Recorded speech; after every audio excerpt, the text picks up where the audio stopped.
All year, the topic of Palestine has been weighing heavy on my heart. I believe that voting with Palestine in mind does not make you a single issue voter. On the contrary, voting with Palestine in mind makes you a well rounded voter, whether you realize it or not. Voting with Palestine in mind is indeed voting in a way that touches on domestic and international consequences. As the popular phrase goes, voting with Palestine in mind does include putting your mask on first. When I think of Palestine, I also think of Trayvon Martin, Tamir Rice, Sandra Bland, Amadou Diallo, Eric Garner, Michael Brown, Botham Jean, Philando Castile, Breonna Taylor, George Floyd, and Sonia Massey, amongst countless others. Here's my take. The 1033 program started in 1997 as part of the National Defense Authorization Act. According to the Institute for Transparent Policing, 1 in 3 police departments in the United States has used the program to obtain military gear. Billions of dollars worth of military gear have been transferred through the 1033 program. Among the items available are vehicles, land, air, and sea, weapons, computer equipment, fingerprint equipment, and night vision equipment. The program was initially launched to aid communities in the war on drugs after the attacks of September 11, 2001. Local law enforcement could also receive grants from the Department of Homeland Security to help communities defend against terrorist threats.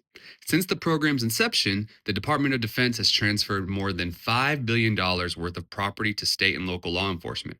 Over 8,000 federal, state, and local law enforcement agencies from 49 states and 4 U.S. territories participate in the program.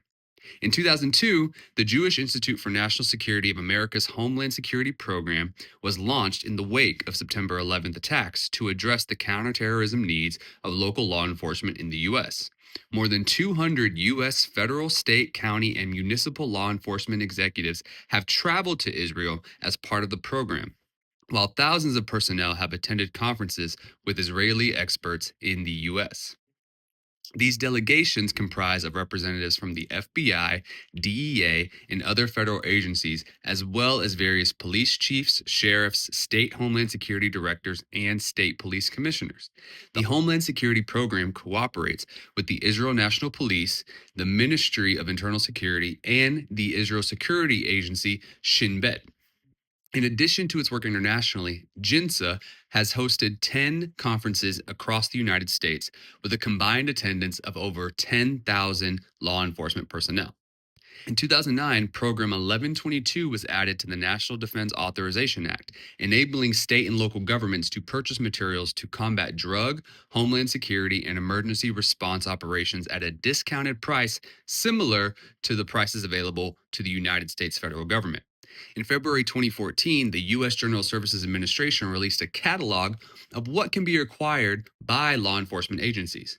It's important to note that in 2023, Amnesty International released a Medium article that states there is no centralized database of 1122 program purchases because the National Defense Authorization Act does not require a centralized process of archiving the data. This includes an absence of an audit process. Also in 2009, the Anti-Defamation League released an article wherein Colonel James Wolfenbarger, chief of the Colorado State Patrol, shares reflections regarding his attendance at the Anti-Defamation League's National Counterterrorism Seminar in Israel, wherein Wolfenbarger states, Israel has a remarkable exchange of information between all levels of government and private industry. They also get information out very quickly about terrorist threats. That's something we can build on here. In 2012, it was reported that 100 Minnesota police officers attended a conference hosted by the Israeli consulate in Chicago, prompting a debate on whether the officers involved in the murder of George Floyd learned the restraint techniques that killed George Floyd from the conference. According to research conducted by the UK's Channel 4 News, there is no evidence that the officers involved attended the 2012 conference, but there is evidence that the use of neck restraint practices has been in the use of force policy for the Minneapolis police since October 2012. In 2014, Linda Feldman drafted an article published by the Christian Science Monitor, citing an ABC News report that local law enforcement agencies in St. Louis County, Missouri, obtained 6 .45 caliber pistols, 12 rifles, 2 sight reflexes, 1 explosive ordnance disposal robot, 1 helicopter, 7 utility trucks, 3 trailers, 1 motorized cart, one pair of elbow pads, one pair of knee pads, one industrial strength face shield, two night vision viewers, and computers via the 1033 program. That same year, specialist in national defense Daniel Else released a report stating that the statute does not require regular reports to Congress on the 1033 program. In 2015, Patrick Tucker of Defense One reported that St. Louis police purchased several canisters of skunk water as an emergency purchase. Skunk was developed in 2008 by the Israeli Defense Forces. In April 2015, representatives of Mistral, a U.S. supplier of skunk, announced at the National Defense Industrial Association's Armament Systems Forum that it had supplied the chemical to police, stating, "We've provided some skunk for law enforcement agencies in Ferguson." In 2016, Amnesty International released a blog post by Edith Garwood citing several press releases about police departments in the U.S. receiving training from the State of Israel. These police departments represented states such as California, Washington, Florida, Connecticut, Maine, New York, New Jersey, Massachusetts, and Pennsylvania. Additionally, in 2016, the Jerusalem Post released an article where representatives stated, "We had demonstrations on different ways they stop vehicles with terrorists, different fighting techniques, including Krav Maga, how to utilize it, and how they use multiple tactics." Vice also released an article stating that police departments in the United States have spent millions on tech from Celebrite, an Israel based firm that can pull data from most mobile phones, such as contacts, emails, and even wiped messages. Nate McLaurin, special agent at the Iowa Department of Public Safety Cyber Crime Unit, said, "We use it for any and all crimes, anywhere we think there might be a digital footprint or a digital fingerprint." In 2017, an article in Research and Politics estimated a series of regressions that test the effect of 1033 transfers on three department variables meant to capture police violence: the number of civilian casualties, the change in the number of civilian casualties, and the number of dogs killed by police. The study found a positive and statistically significant relationship between 1033 transfers and fatalities from officer involved shootings across all models. That same year, The Intercept released an article highlighting the attendance of representatives of the D.C. Metropolitan Police and the subsequent response from Washington, D.C. Council member David Grosso, which Grosso states, "It just occurs to me that it isn't a good idea, whether in Israel or another place, to go and train with the military or national police. In essence, learning from people who are better at the violent approach to conflict resolution." Grosso told The Intercept, "That's not appropriate for what we're trying to do here in DC. We already have the FBI, the CIA, the Secret Service. We have so many national police here heavily armed. We don't need any more of that. We need a more community based approach." Again in 2017, in that same year, 2017, Georgia State University highlighted the Georgia International Law Enforcement Exchange, GILEE, graduates, and an Atlanta Police Department representative said, "I am proud to say that our thin blue line stretches across the Atlantic Ocean to the state of Israel." In 2018, Jonathan Momolo of Northwestern University released an article stating, consistent with anecdotal evidence, that militarized police units are often deployed in areas with high concentrations of African Americans, even after adjusting for local crime rates and other community traits.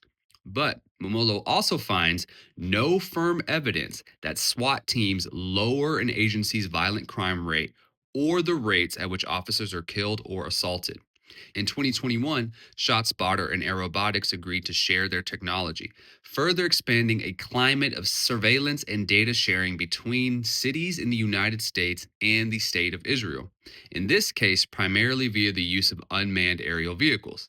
This is especially concerning since Vice released an article stating that ShotSpotter analysts can override the algorithms, reclassify any audio received by the device, and change the addresses where the algorithm pings a sound. This information can then be admitted into court cases. That same year in 2021, the Security Policy Reform Institute released an article that cites the Affirmation Research and Politics article, illustrating there is a direct correlation between the 1033 program and the number of people shot and killed by the police. Over 300,000 military grade items have been transferred to United States police departments throughout the program since 1997. Also in 2021, the BBC released an article citing a 2013 Bureau of Justice report stating that U.S. police receive an average of 71 hours of firearms training, but an average of 21 hours of de escalation training. In 2022, Felissa Kramer of the Times of Israel published an article stating that the Anti Defamation League held meetings to discontinue police training trips to Israel, but ultimately decided not to avoid the optics of culpability. That same year, the Atlanta Jewish Times highlighted the Georgia International Law Enforcement Exchange 29th annual training program hosted in Israel. They shared that former Atlanta Police Chief George Turner, who was then deputy chief, was impressed by the number of cameras in Jerusalem and their distribution across the city, wanting to emulate that system in Atlanta. Celeste Murphy, the former deputy chief of the Atlanta Police Department, had previously participated in the program in 2017. Murphy also noted the technological advancements, such as using drones alongside or instead of first responders in various scenarios, and the general strategies to be more productive and effective, especially with dealing with personal shortages.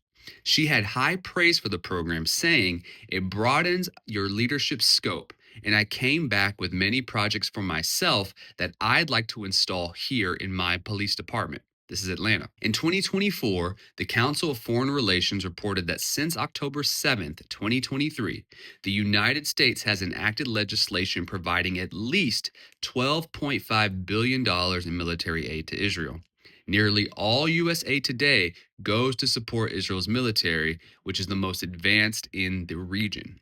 The United States has provisionally agreed via Memorandum of Understanding to provide Israel with $3.8 billion a year through 2028. As I meditate on these reports and articles, I can't help but also ponder on the direct and indirect linkages that Palestine, Israel, and the United States have with one another. At the very least, one can conclude that there is a climate of militarism, surveillance, and carceral practices that the United States is spending countless time, effort, resources, and finances on. The money we spend on militarism and surveillance could be going back to our communities, including but not limited to eliminating the poverty that begets crime, funding access to education and healthcare, and promoting research that protects our bodily autonomy and agency. Also, we have all witnessed during the coverage of the 2020 uprisings and the 2024 university encampments that militarism directly emboldens carceral actions against our free speech. In fact, according to these articles, just by posting this video, I am now vulnerable to deep surveillance by both the IDF and the United States, and all I did was overlay a bunch of headlines to a bunch of articles. In other words, voting against militarism, surveillance, and unnecessary spending does indeed put our mask on first. However, I don't simply rely on my own understanding of Palestine. I depend on the historical leaders who have engaged in this work long before I even existed. In 1989, Audre Lorde made these connections when Lorde spoke at Oberlin College, stating, "Our federal taxes contribute $3 billion yearly in military and economic aid to Israel. Over $200 million of that money is spent fighting the uprising of Palestinian people who were trying to end the military occupation of their homeland. Israeli soldiers fired tear gas canisters made in America into Palestinian homes and hospitals, killing children, the sick, and the elderly. Encouraging your congresspeople to press for a peaceful solution in the Middle East and recognition of the rights of the Palestinian people is not altruism, it is survival. A statement in solidarity with the Palestinian people of Gaza, which was signed by so many black radical leaders, including but not limited to Angela Davis and Bell Hooks, states, "We call upon all people of conscience to stand with Palestine and to join the worldwide actions in which communities and civil society are stepping up in critical ways. We recognize that all our struggles for social, racial, gender, and economic justice and self-determination are deeply interconnected and can only gain strength and power from one another. As Audre Lorde taught us, when we can arm ourselves with the strength and vision from all of our diverse communities, then we will, in truth, all be free at last.